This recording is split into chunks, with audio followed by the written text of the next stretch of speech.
Hey, I'm Pastor Fred. Welcome. One of the cool things about the Bible is like you could have one passage, and you could look at it from so many different angles, and it might have so many different things you can learn just from that one. Now, Matthew 28, verse 19, we looked at it last week, and last week we were talking about the Trinity, the fact that it's one God, three persons, Father, Son, Holy Spirit, and so you see that in this passage. But today I want to talk about one word in there, right? Maybe two words, and that is for us to make disciples. So here's Matthew 19, one more time, 28:19. Go therefore, make disciples of all nations, baptizing them in the name of the Father and the Son and the Holy Spirit, teaching them to observe all that I have commanded you, and behold, I'll be with you always to the very end of the age.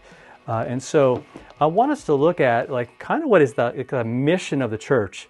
We're called to make disciples. In other words, we're called to see to it that people follow Him.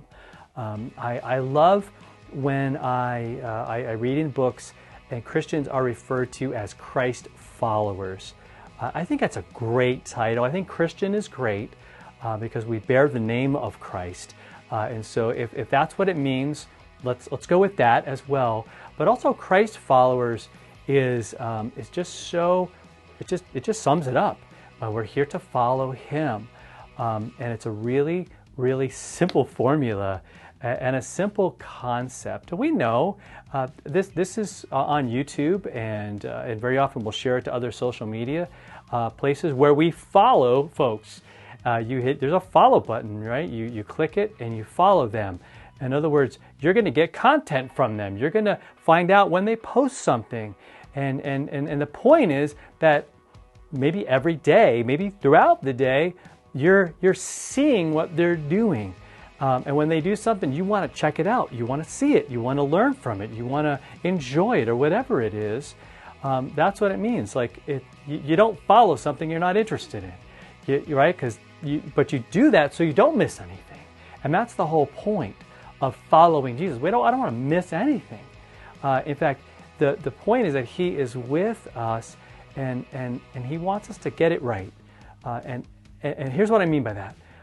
If I'm following Him, that means that He's out in front, or at least kind of leading the way, and I might just be a step back, or maybe a couple steps, probably most of the time in life. But He's directing where we go. He's directing what we do. I'm taking His lead in my life.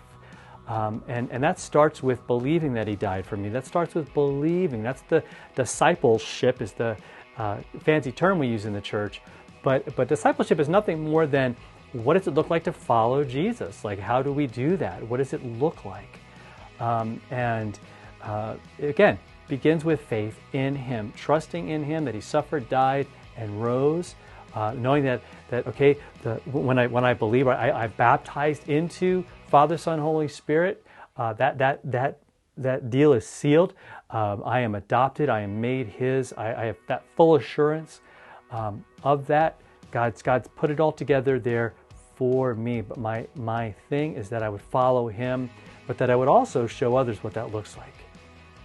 And so throughout the week, we're going to talk about like how we don't just make disciples, but we make disciples who make disciples. It's in our DNA. It's meant to be that impulse is built in to our faith as we follow Him. We're like, man, hey, follow Him with me. Come on, let's check it out. I want to show you what that looks like. I want to show you who He is and what He's about. That's what we're talking about. So let's follow Him, and let's talk about. Let's help each other to see and to understand and live out this whole thing as followers of Christ, as His disciples. All right? I'm Pastor Fred. This is The Follow Through. And again, hit that subscribe button, share it with somebody, and we'll see you next time.